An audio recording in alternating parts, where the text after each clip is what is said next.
Just to kind of wrap up yesterday, to get a win like that, where your percentages of winning going into the third aren't great, does that kind of strengthen this whole stick with the process message and reinforce what the guys were doing against the Islanders as well? Well, I think on the trip against the three New York teams, including New Jersey, but we had good moments in those games. There were moments that we want to have back that we can clean up. We felt we had a chance to win all three of those games.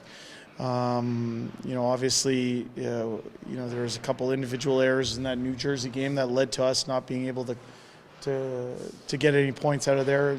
The New York Islander game, we had, I think, 50 shots on net and didn't give up much, but what we did give up was too much to come back from. You go into the New York Ranger game, I thought we played well. I thought that second period was one of our best periods.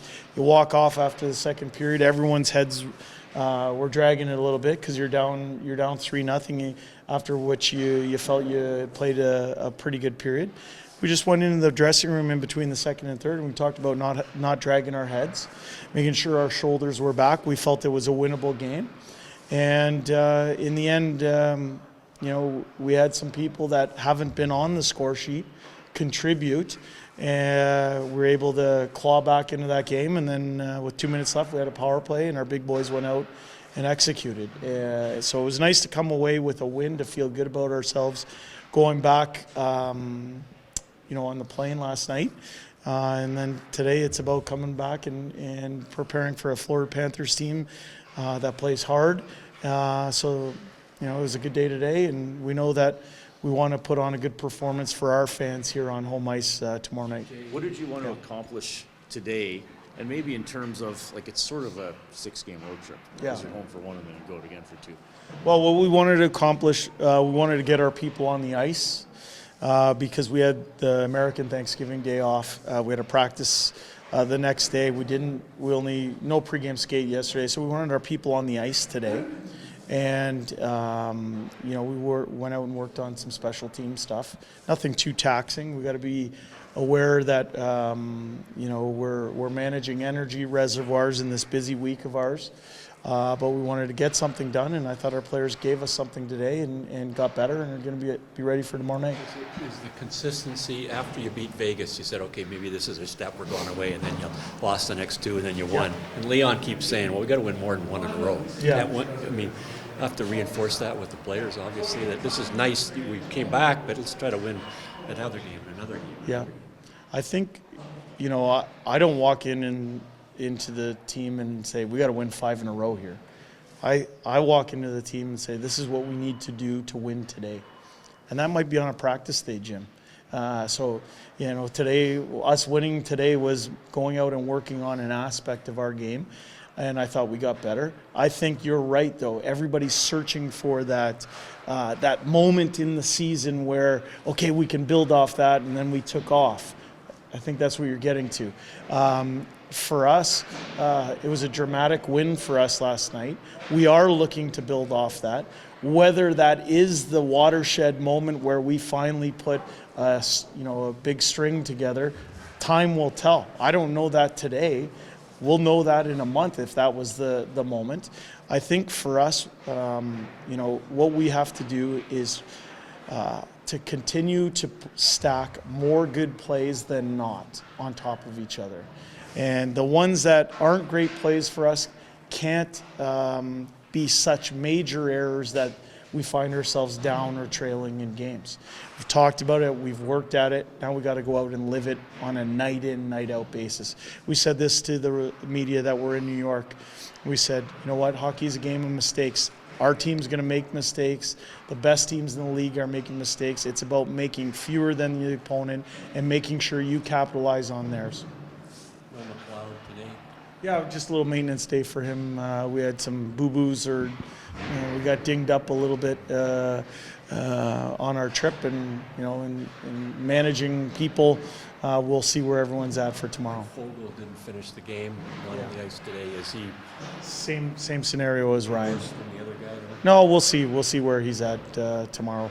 I think that's all just part of managing energy reservoirs and making sure that we take advantage of rest when it is there. And is Benson coming back, or what's? We'll see.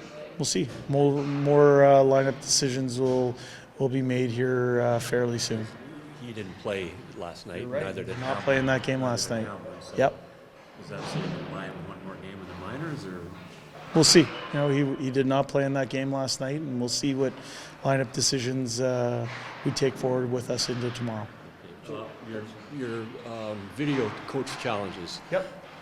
You're 3-0 this year. You're tied with Sutter, and Maurice is the best in the league. Last year you were 5-2. Tip was 3-0, so you're pretty good on coaches' challenges. I mean, at what point does a coach say, I know the video guy says he saw something, but if we don't win this one, we're already down in the game, and they're going to get a power play here, and we're in rough. Yeah, for us, we have a process, and part of the process is we pay attention to the other calls that are happening around the league. So that's step one in our process is making sure that we have an understanding of what standards are. When an event happens in a game that we feel is challengeable, we go through our internal process to make sure. This year we have 2 video coaches too. So we have Jeremy Kupal and Noah Siegel. Both of them do a heck of a job for us. The advantage for both of those guys is that they're sitting in a detached environment, an unemotional environment. They understand that we've talked through these scenarios in the past. They give their most educated opinion on the play. It comes through the headset to one of the assistant coaches, and then I make the final call on the bench. And last night, we thought both of those situations were clear. Frankly, and I know everyone's crossing their T's and dotting their I's and want to make sure they're 100%. But we thought that we were surprised that the challenges took as long as they did, because in our opinion they were clear, and in the end we were proven right. Yano's on the ice. Is he close to playing, or? Yeah, I thought it was a real good sign for him today to be out there to work at his game. Obviously, he didn't come with us on the New York trip, but he got in some good work. He started skating before we had left for that trip, and he's real close. Jay, I want to quickly ask you about those 2 games you guys felt like you guys could have won, of course, in New Jersey and on the island. What is the messaging from you, the coaching staff, and the leadership group when you guys are doing the right things but aren't necessarily getting the results in the moment? Well, we pound on the positives, number one. We talked about this a little bit in the last practice day. I think anyone can go out and pick out the problems. We're looking for solutions. And, we just think there's moments in games that we can individually be better at, collectively be better at. We talk about them, we work through them. But the other side of it is we show our players doing some things positively too. We can't lose sight of that. You have to catch your players doing things correctly so that it reinforces the way you want the game to be played. We haven't been perfect, but in those games you mentioned, we had the chance to win. We ran into some real good goaltending on this trip. I thought Vanacek was excellent in New Jersey. I thought, obviously Shesterkin yesterday is a Vezina caliber goalie, and then Sorokin on the island. All 3 of them played good games, and eventually we found some depth scoring that helped tilt the scales in our favor last night. And we needed it to feel good about ourselves. In the stats, you said he only played 8 minutes. It seemed like he played 15. Yeah. Is it? I was a little surprised by that as well. It looked like we eventually got down to 3 lines, obviously, and Dylan was playing a heck of a game. And sometimes the way those games are played, there's penalties and whatnot. But Dylan, I thought he looked dangerous on the island. He played a good amount of minutes on that road trip, and I was real happy for him that he scored that goal. He not only scored that goal, but he had a dynamite chance in the second period that he just missed on. So I think it's positive for a young guy's confidence when he's able to convert on those chances. And, I said this to the media last night, that not only did he score his goal, but he was on the ice for the first 2 goals, in which he provided a great screen. Doesn't show up on the stat sheet, but it's appreciated by his teammates, certainly noticed by his coaching staff. And when you beat the Vezina Trophy winner, it's not like you had one going off your rear end. You actually shot it past. Posted in, and he changed the angle on it. He looked like a real dangerous shooter. He's got to feel happy about that.